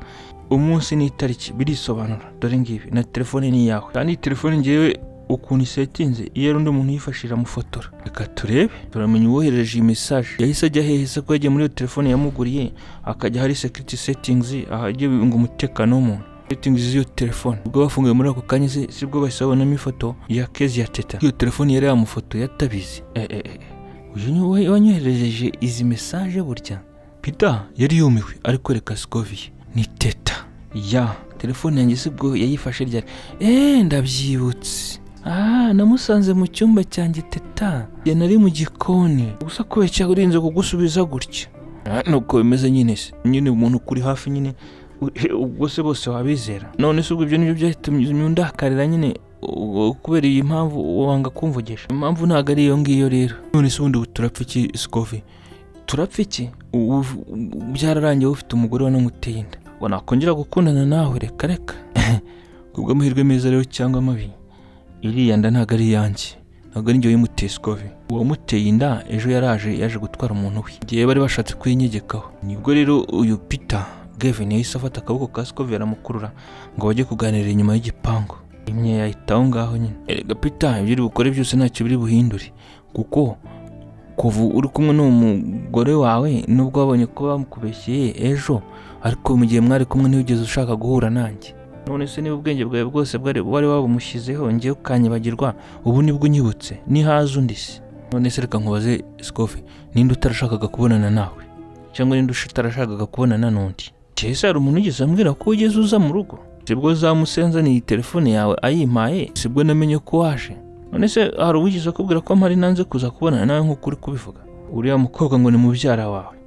mana yanjye. Genda cyeka ko atari we gusa na mama ahubwo. Na mama yari yatumye umuzamu ngo amubwire ko mpari ngo ntashaka kubonana nawe. Ibyo byose rero umuzamu atarangiraho mama nuko bahise bamubwira ngo ajye kuvuga ko nanzi. Ariko Scofiya reka nkubwire, giye mama namaze kumubabarira nawe umubabarire. Ubwo rero mu gihe Peter yarabwiye uwo mukobwa gutyo, umukobwa yariruhukije. Scofiya we yarataragira icyo asubiza. Oya ntabwo nigeze mwanga ngo murakare mama wawe. Hanyuma njyewe warandakariye. Yego nyine ndacyakurakariye. Scofiya ariko ibyo yabishubije Peter arimo kureba ku ruhande ahita namwenyura. Ayabikoze ari kumwenyura, ubona akanyamuneza akantu k'akayaga kabubereye kamuje mu mutima nyine. Ariko yarebye ku ruhande kugira ngo nyine naseka Peter atabivumbura. Peter rero yahise amukurura mu gituza cye, bararebana mu maso da. Nta n'amasegonda yaciyemo tayari iminwa yabo irwanya inkoro, wagira ngo hariho sumaku nyine, hariho urukuruzi bakuranga iminwa yabo ihuriye. Iminwa ya Peter yamaze kugera ku minwa ya Scofiya warakaniye amaso, ariko sinzi ibyamujemo nawe arirekura iminwa ye kugira ngo gutangira gusomagurana.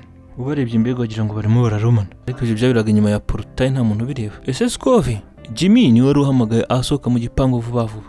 Bose rero bakibona agisohoka bahise barekurana, barimanganya buri wese yijijisha areba ku ruhande. Umujama rero Jimmy nawe utari umwana yari yamenye ibiri kujya mbere. Nibuka Jimmy se mu bice byabamije yafashe ngo umukobwa wo muri segonderi ku ngufu akamuterenda. Niba utarabyumvisha uzabyumve. Inkuru zacu zo zirimo ibintu byinshi. Ese yirebesha hirya Jimmy arimera nk'umuntu urimo kwitsamura yewe yijijisha. Ate ese Jimmy karame Jimmy. Scofiya nibwo yari yibutse kwitaba Jimmy. Ese reka nkubaze Scofiya, uyu ngo aje gukora cyano ko yanze kuvugana nawe akaguma mu nzu y'iwabo mu gipangu cyabo mu bakire ari kumwe n'umushiri we, none aje kugubwira ibiki hano muri mu biki? Shemegi bofo. Oya va hano ugende, sinshaka agiye kukubona. Reka sister wanjye mubyara wanjye abeho mu mahoro mu mutekano. Mwatwemewe cyane muri abakire mu bipangu. Scofiya aragukunda cyane, yari yiteguye ibintu byose akemera gase bakagira ate kubera wowe.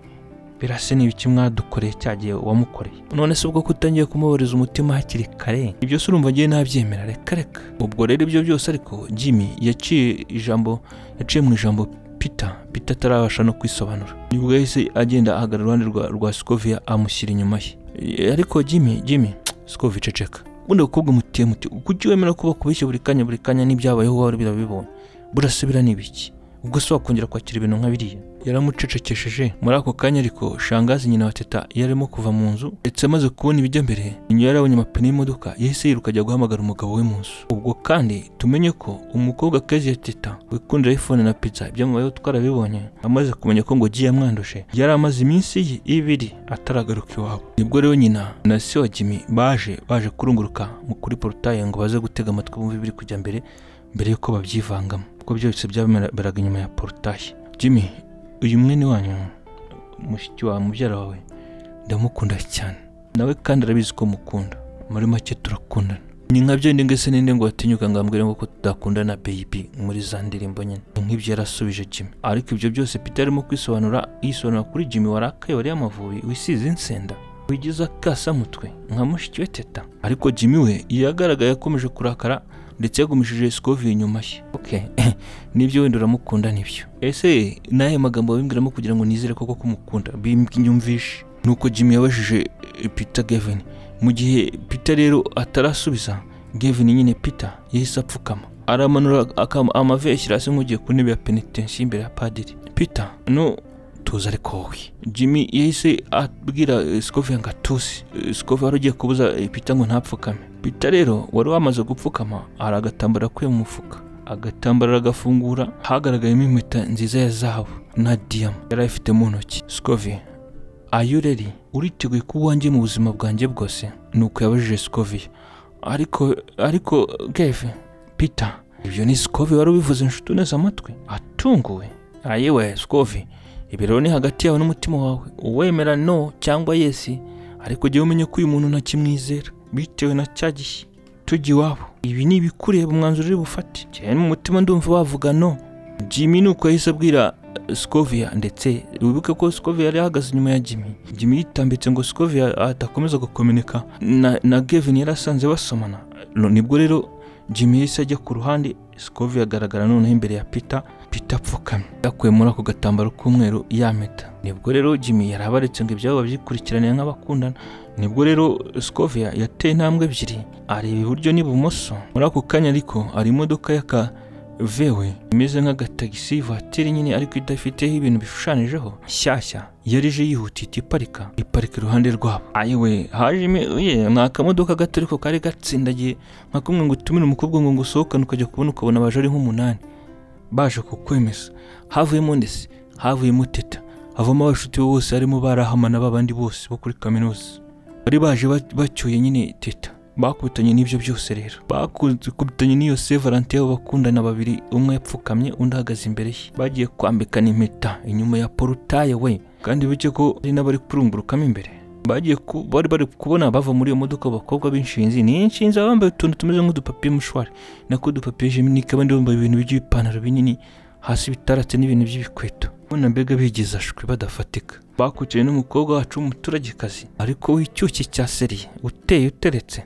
Bose mbega ngarakubiye ubarebye nawe ukamureba arakubiye. We yarahagaze imbere ya Peter rero byamuyobeye. Ntacyo arimo kuvuga kuko na Jimmy yaramubwiye ngo nakazi kawe ngo birakureba, wavuga no ngo wavuga yes, ngo ariko giye nka Jimmy twajye nkabona ukuntu baba bagusuzuguye bugiye naguhitanamo kuvuga no. Ubwo rero Scovia byari byamucanze yabuze icyo yavuga. Kutavuga, kudaseka. Bari bamugaruye rega nyuma yuko yaramaze iminsi ibiri mu bitaro, nyuma yuko bamubwiye amakuru mabi ko yanduye, ko giye amwanduje kandi abishaka. Yari yaraguye igihumure rero bari bamugaruye. Abakobwa benshi b'inshinzi n'abandi bari biyongeremo. Ako kamodoka mbega baje bateruranya n'abakobwa nka 12. Niba ugira ngo ndakubeshya uzagiye mu dutaxi duvatiri twa Uganda urebe ukuntu bahekerana. Bava nko ku mupaka bazamuka nko mu kagoroba na shofera bateruye umuntu. Nabonye ngo niko baje muri ako kamodoka. Ubona gara kamodoka gato ariko bareba umubare w'abantu bavuye mu kumirwa. Dore imbere yuko bamujyana ku bitaro uko yibwiraga. Ariko wari ubizi ko handuye, wemera ko nyanduza, ubikora ubishaka. Uri umugome mubi cyane, uri shitani, uri vampire, sinzakubabarira mu buzima, ninkubabarira Imana izamane. Ibyo rero nibyo yibwiraga cyagiye bari muri ya cafe, gihe umucuti w'umushuti we ari we Patu yaramushyize ku ruhande. Patu wogoshe igiparu ubu ngubu ngo kuko yapfushije nyina ngo ni David. Ubwo bamwe rero basohotse muri ako kamodoka, ariko we nk'umuntu uvuye mu bitaro yarakicaye, hari umushuti we arahama mwicaye iruhande arimo kurunguruka areba ibijya mbere. Bose abageze hanze barimo kwitegereza umukobwa Scovia ahagaze imbere ya Peter, ndetse bamwe ntibari bamuzi. Muri abo bakobwa bari bazanye na kezi ya Teta, ubundi wikunze iPhone na pizza. Abo bari basohotse rero bari bategereje igisubizo, mu gihe Teta yicaye mu karako kamodoka ari kumwe na mushiki we Rahma. Bo bazi cyane Peter, abandi ntibamuzi cyane, barimo gushungera nyine bategereje uwo mukobwa ko agiye kuvuga ngo yes, yego ndabyemeye. Ubwo rero bari basohotse mu kamodoka bari nk'icumi, hasigayemo 2. Bari basigayemo ari bo Teta na mucuti we Rahma. Mu gihe Scovia yasubije gutyo bahise bakoma mu mashyi. Hari abantu bikundira ibirori basanga murimba ngo birthday to you, nabo bakifatanya namwe bakaririmba no kuri keke bakaryaho, bakongera bakikomereza batazi na anniversaire ngo ni yande. Abo bacuti bari bazanye nabo bahise bakoma mu mashyi, abandi bahise bakuramo telefone barafotora bitewe n'ako gakuryo babonye. Jimmy rero yahise aseka. Ubwo rero barungurukagamo imbere bo nabo bahise basa nk'abegera mama wa Kezia, mama wa Teta. Yahise yaminwe yo kunizamura hejuru. Teta yarabimwiganye, yahise abikorera rimwe noneho ahita yimyosa. Yes, icyo nicyo cyari igisubizo rero cya Scovia kuri Gavin, kuri Peter wacu. Ubwo rero Jimmy yahise akoma mu mashyi. Bacuti ba Teta baje mu kamodoka bamukuye ku bitaro, bakomye mu mashyi. Bo bari baje nyine nka kumwe umuntu aca ahantu bashyinguye aje kwirira, bakamaze atangira kurira ngo ninde wapfuye, ngo yari inshuti yanjye kandi hapfuye akana gato. Nabo nuko bari bameze n'abanyabirori mbega. Ubwo rero Teta ibyo no yarabyireberaga, areba ukuntu Gavin Peter ari kuyimushyiramo, ayishyiramo Scovia impeta nyine. Ndetse bari bagayo mpeta bakabona abasobanutse ko ari impeta yenze iriho zahabu na diamond hejuru nyine kuri kamwe kabengerana. Ubwo Peter rero yahise ahaguruka ahita aberana na Scovia, barahoberana cyane umwe mu wundi barasomagurana. Buri wese ibyo yarabyireberaga, ntibazakubeshye. Ndavuga nde? Aha ndavuga shangazi wa Scovia, nkavuga na se wa Jimmy. Bose bari bahagaze muri portail barimo kubireba, ariko na shangazi yarakaye kubi. Ibyo ntibyashoboka. Umama ye yabivuze arimo kuzunguza umutwe, ndetse ubonaga byamurakaje cyane ngo ntibyashoboka. Umuryango rero k'akamodoka wari urangaye, bagiye kubona bumva ikintu kikubise hasi. Bahindukiye barebye babona ni kezi ya Teta wari wikubise hasi. kuko n'uwo bari bicaranye mu modoka inyuma yari yasohotse. Rahma nyine nawe yaje kwirebera. Bose bahise bahindukira rero, ndetse nyina impungenge zari zibaye nyinshi ku mwana we, baramweguye. Ndetse Peter wari urekuranye na Scovia kugira ngo bamushyire mu modoka ya Peter nini bamusubize ku bitaro.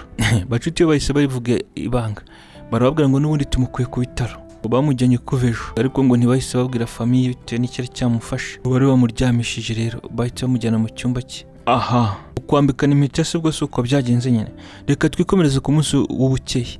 Portaye y'iwabo wa Gavin Peter mu bahirwe yafunguwe n'umuzamu. Ikimodoka rero ni ikimodoka rega cy'umutipe Peter cyarinjiye kiraparika muri parikingi. Mama wa Peter rero yeze asohoka yihuta cyane yirukanyira umuhungu we. Byari bitewe nuko ariko kuvejo haba kagakoryo ka wa mudogiteri na wa mukobwa ari wazanye inda ayishyira kuri Peter, ubwo nyina ntiyahemuherukaga kuvejo nyine. Niyo mpamvu yaraje yirukira umuhungu we. Abanyiri famiye bose n'ababa muri niyonka muri icyo gipangu, muri icyo kizu nako kinini cyane kigeretse kangahe, baje biruka n'abakozi bo mu mashariti kuko bari bagize impungenge, baje kureba icyatumye nyine batamenya amakuru y'uwo muhungu waho, ndavuga Peter. Ndetse ni nawe mfura. Peter rero niwe wabaye wa mbere kuva mu modoka. Ese Peter ko nteri impungenge koko, mwagubona ko ndi nyoko, kuki utambwiye kuvejo waraye? Wanteye impungenge cyane, kuki utagarutse mu rugo mwakagira Imana mwe, uwatumye umutima urya?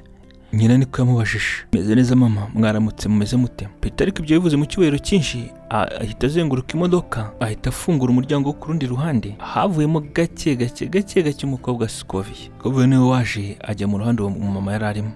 Muraho mama. Nuko Scovia yasuhuje, mu gihe uwo mama ataramwikiriza, amaso y'uwo mama yahise akubita ku kaboko ka Scovia. Nibwo yahise abona umukobwa yambaye impeta nziza cyane ku rutoki. Ese Peter, ibi ni ibiki wakoze? Ibi ni ibiki se noneho? Mama ni nk'uko ubibona kandi gahunda z'uruhererekane zigiye gukomeza byihuta cyane, hagomba gushya ibirori, mbega ubu nibyo bigiye gukurikiraho niba utabizi. Wahisemo konsoza mama. Kuri inshuro rero mama yanjye icyo nkeneye nanjye ko munyumva, nkeneye abantu banyumva, nkeneye abanyumva ndetse bakanyumva mu rwego nk'urwo nakumvagamo muri cya gihe igihe wambwiraga ibyawe. Ubu nijye ntayiwe, uyu Scovia niwe mahitamo yanjye mama rero. Ariko mama rero njye ikiganiro ubwo nakirasoje, tujye kureba ibindi, wajya gukurikira ibirori gusa bigeretse ku bindi. Ubu ni ukwishima gusa, mbega ni uguserebura, nubwo twakora ibirori amezi abiri, ibindi bijya negative wapi sinshaka ntibibeho. Ubu ni ibirori gusa mama. Uzi uko Peter yahise yindukira agafata akaboko ka Scovia k'uwo mukobwa bagatambika banyuze kuri nyina. Nyina nibwo yahindukiye ngo abarebe, ndetse na nyirakuru tate nyine. Tate yahise yegera umukobwa we, mama wa Peter. Tate rega nagakuze cyane, ariko rero ubu ngubu mama Peter simbona ko byaba bikwiriye ko akomeza kubangamira umwana. Ntagakeneye iriya myaka, ntagakeneye umuntu ukomeza kumuhagarara hejuru. Yewe uko mbibona ndabona umwanzuro mwiza ari uko wamureka akamurekera amahitamo ye, hanyuma natwe tugakomeza ubuzima bwacu nk'ibisanzwe, nawe ukamurekukira uburenganzira bwe. Natabigiramo umugisha azatugarukira, ibindi tuzaba tubimenya mbere. Niba ibyo byaba birimo Imana ubwizabibamo, niba ntayibirimo azagaruka ace bugufi imbere y'ababyeyi. Wumvize kumvira ababyeyi n'akazi ke. Nibyo Tate nuko yabwiye nyina wa Peter. Nyina wa Peter yariruhukije cyane, umwuka ugarura, bigaragaza ko yemeye nyina amabwiriza nyina muhaye. Ubwo njye ndarekuye n'akazi ke. Ese bigenze bite? Uyu nguyu aragarutse. Nibyo mubyara wa Peter wundi nuko yibazaga mu mutima, ndetse yarari muri abo bagize uwo muryango ahagazemo. Peter rero yaraje amugeze imbere, arahagarara amwitegereza, aragije aramwenyura. Yewe rwose cousin Scovia ntabwo twatandukana, ibyo ngibyo nushaka ubyikuremo rwose mu mutima, uri muri tera umwanya wose. Peter arangije mucaho barakomeza. Nuko mubyara wa Peter kuzine rero yahise atangira kwibaza mu mutima, ubu se yarabimenye? Yamenye se ko yabikwiye n'iki se? Kubera cyagiye se namubeshye ko adashaka kubonana nawe. Yigushimye mu mutwe ahigima atekereza no kuri Sam. Ubwo yabaherekeresheje amaso nyine abo bakundana. Shuto neza amatwi, reka tugaruke kuri G yarakiri muri ya nzu asigaye abamo y'amarogi, aho yaririye umwana. Ibyo Teta kurwara se akamaze iminsi mu bitaro ntimubisi, ndetse yari ategereje kuko uyu munsi kezi ya Teta yari yamubwengaraza kumusura ngo bongere babitumbagize. Nibwo Teta rero yahuye na ya makuru kumwe n'abacuti we, batakamubwira ko tayari ngo nyina yapfuye kandi ngo na G yanduye. Ubwo rero G we yibereye mu marogi ngo ategereje Teta nyine kezi garaza babitumbagize ngo byari biryoshye. Ubwo umutipe rero yashyirishijeho komande, G ibyo kurya n'ibyo kunywa byari ku meza. Harimo amafiriti, hari pizza, arabizi ibyo Teta yikundira, harimo n'amaguru y'inkoko, hari n'ikiji kinini, hari n'imivinyo nyine, hari n'ibirahuri bibiri byubuye rwose bitarimo ikintu. Umuryango w'icyumba yarimo arakomanzwe rero arafungura. Yakubitanye n'umukobwa wambaye nk'abayisilamukazi, yambaye nk'ininja no mu maso, yambaye iby'imikara mbega, abona gutwiso twonyine nyine. Ahita yikanga G yahita ashaka gufunga vuba vuba bitewe n'ubwo yaragize, kuko yarafunguye azi ko ari Teta. Bitewe n'uwo mushyitsi yari abonye si we yari yiteze. Umukobwa yahise afata urugi ariko G ugira ubwoba, ni njyewe, ni Kezi, ni Teta. Avuze atyo rero ijwi yararivumba. Ubwo se watewe n'iki kwambara ibyo bintu ku nkansi? Uramabuye bana. Naketse ko ari umuntu mu rugo wohereje yenga nkurikirana arebeho ngiye, kandi nari ngo kumbe nshaka ko tubitumbagiza tubigurutse. Ubwo rero nagize ngo mujijishe nca ahantu ko mushuti wanjye nizi no myenda nari narayibonye ayambaye ku kiriyo cyabo, babyita ngo nama ninja inifunze no ku maso. Sawa bebe, karibu noneho urakoze. Nibwo rero Kezi ya Teta yinjiye yicara kuri icyo gitanda muri roge ho G yarari, akora cyo gitambaro mu maso ye haragaragara, akomeza kwicara ku gitanda gake gake. Mbwira se muze fresh akira G banzumwe, kira juice, ari n'amazi, nazanye na pizza, ibyo ukundirwa ndabizi, dore n'amafiriti, dore n'amaguru y'inkoko. Ngo juice, juice yari ikirishe.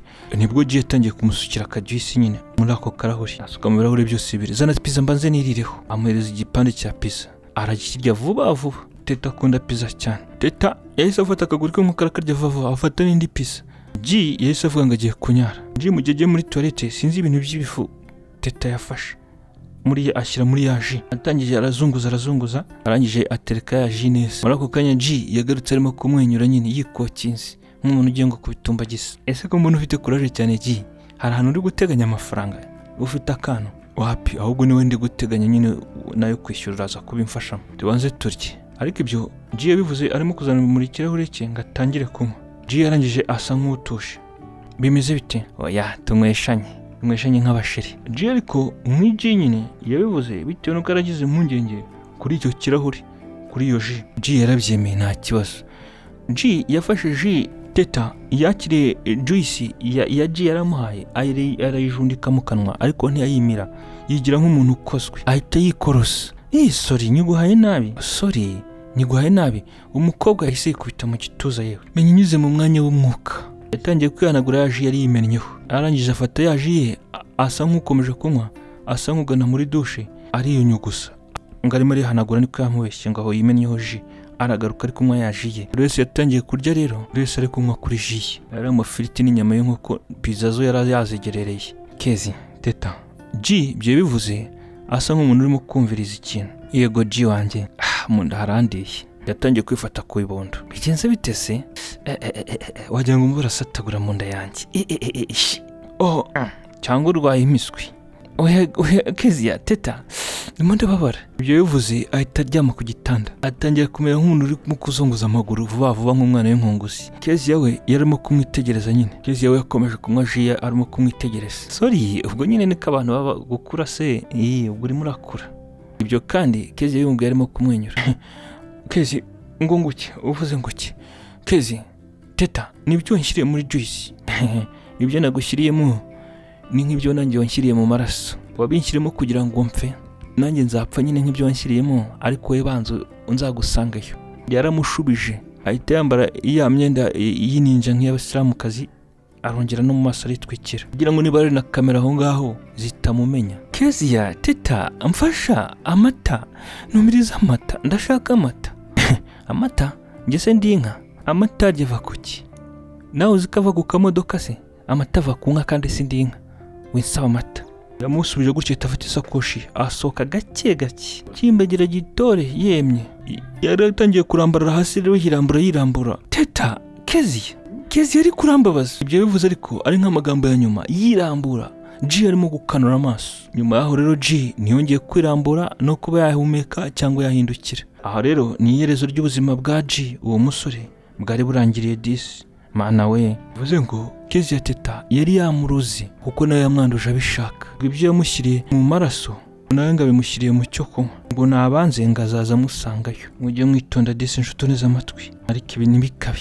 kugira nabo bizi ni ikosa rikomeye. Ku rundi ruhande rero haragaragara nyina wa Teta arimo azenguruka, sinzi ngano yashaka gutuma umukobwa we Kezia. Se papa Jimmy, uyu mukobwa none uhari? Nuko yabajije umugabo we, simbisi uri gukubaza wowe, ariko abagore b'ikigimwe wibita umukobwa so ushinzwe kumurera. Ariko uyu mukobwa ni imbwa zamurika se musi birenge, akunda kuzerera atavuze. Yarabizi ko ndi mutume kwa nyina wabo.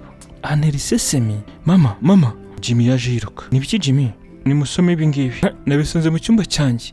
Ni Teta wabyanditse. Ni murebe namwe mwisomera. Mama wa Jimmy rero yari afite impungenge nyinshi cyane bitewe n'urwo rupapuro Jimmy yari atangiye gusoma, ngo yarusanze mu cyumba cye ngo ni Kezia Teta warwanditse. Handitsemo ibikira. Papa nawe mama na musanza wanjye Jimmy, mugomba kumbabara ku byo nakoze. Ubuzima bwanjye ntabwo buhagaze neza. Nanduye virusi zitera sida. Uwanyanduje abishaka bizi neza ko yanduye, nagiye kumwica. Ariko sinzagaruka muri urwo rugo. Ntabwo nzagaruka muri iyi minsi, ndetse nimuzanshakishe haba kuri telefone habahe, keretse nyuma y'imyaka ninjye nzabishakira. Hari ahantu ngiye kujya kure, ninjye nzabishakira kugira ngo mutazaneza ibibazo ibyo ari byo byose ko nishe umuntu. Ngiye kunywa imiti, nzakira, nzabaho neza. Ariko ababyeyi banjye ndabakunda, mwandeze neza. Nawe unyumvirera. Musaza wanjye ndagukunda Jimmy, kandi Scovia azambore niba naramuhemukiye, ndetse ninjye wakosheje, ninjye wikuye amata mu kanwa Peter yarankundaga. Ubwo rero kuri ubwo mama ntuzongere kubyivangamo, njyewe ahundi hari ibyanjye bimbabasha. Ariko mama reka nkubwire, Scovia ngenda mwifuriza urugo rwiza, urugo ruhire n'ubukwe bwiza na Peter. Ndabizi ko bakundana kandi n'umwana mwiza Scovia. Nanjye mbana mama waranyigishije kugira umutima mwiza nka Scovia, ariko nikanze narabaye ingare. Yari umukobwa wanyu Kezia Teta.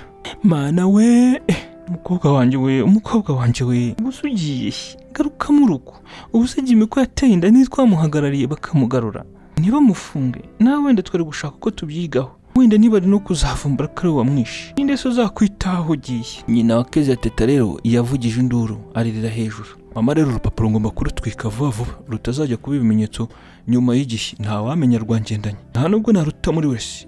Ngiye guhita ndutwika. Ashwida. Jimmy rero yahise agenda yiruka agiye gutwika urwo rupapuro nyine mu gikoni. Mu gihe nyina rero yarimo guteteshwa n'umugabo we, Jimmy nawe yagarutse kongera guhumuriza nyina ngo ntakomeze kurerera hejuru. Cutuniza amatwi. Nyuma y'icyumweru n'igice, igikwe, ubwo se nakita igikwe, ubukwe buhenze bushashagirana, ubukwe bwa Scovia n'umuhungu Gavin bwarabaye. Bwabereye imbere y'amategeko ndetse no mu kiliziya. Bwari ubukwe bwiza cyane, baberewe cyane, ubukwe buhenze bw'abaherwe burimo amamodoka. Ukavuga ngo nta modoka y'umusimiliyoni zingahe irimo. Mama wa Peter yabyemeye atabyemeye, ariko yagombaga kubyemera. Abimana yahuje se wabatandukanya gute? Agati kateretswe n'Imana ntago umuyaga wakajyana. Famiye ya Scovia iri mu cyaro yaje mu mujyi. Haje umupapa kuko nta mumama. Ni umugabo uhimuhinze mworozi usanzwe uciriritse, ni Kungujumba. Ariko twibuka ko mama wa Kezia yavuze ko ngo Scovia atari umwana wa musaza we. Amakuru arayafite, ni niyo mpamvu yamwangaga. Ariko nyine umugabo yaraje mu bukwe. Kezia rero Teta yagiye ahantu kure hatazwi, niba ari mu yahe mahanga, wenda muzahurira nawe iyo ngiyo. Impamvu yagiye ngo yagira ngo nibaza guperereza urupfu rw'umuhungu G batazamenya ko ari we, kuko yari umusheri we. Rero ndakeka ko hari amasomo menshi ukuyemo, kandi ndakeka ko waryohewe. Nyuma y'iyo nkuru rero hari izindi nkuru zije. Hari indi nkuru tugiye kukuzanira, n'ubu n'unusi gusa, ntizagucike. Urukundo gusa, vibes zigeretse hejuru y'izindi. Hari inkuru utarumva kuri icano, nshuti neza amatwi. Hari inkuru wumvishe iryoshye, nyandikira muri comment ubwira abatarumva ngo muzumve inkuru kuri icano iyindi ya Clement 24. Nyuma y'iyo nkuru hazaza indi nkuru, n'indi nkuru. Wari kumwe na Clement nk'ibisanzwe. Ari mu nkuru z'urukundo mix Clement 24. Koresha uko ushoboye kuri subscribe, kuko hari inkuru ndende dukora, hari n'ingufi. Byose bari byiza, gusa dukora n'udufilime tugufi dusobanuye. Byinshi byiza biraje biturutse hano muri Clement 24. Icyo tuvuga rero, turavuga ngo abakoze byiza mu nkuru isoje tubigiraho, abakoze bibi tukabireka tukabagaya. Ukomeze kubwe neza, imvura y'umugisha ikomeze yuhira ibyawe. Indi nkuru iraje, yari finale y'inkuru yacu nziza rero ya Scovia na Gavin. Peace and love. Peace out.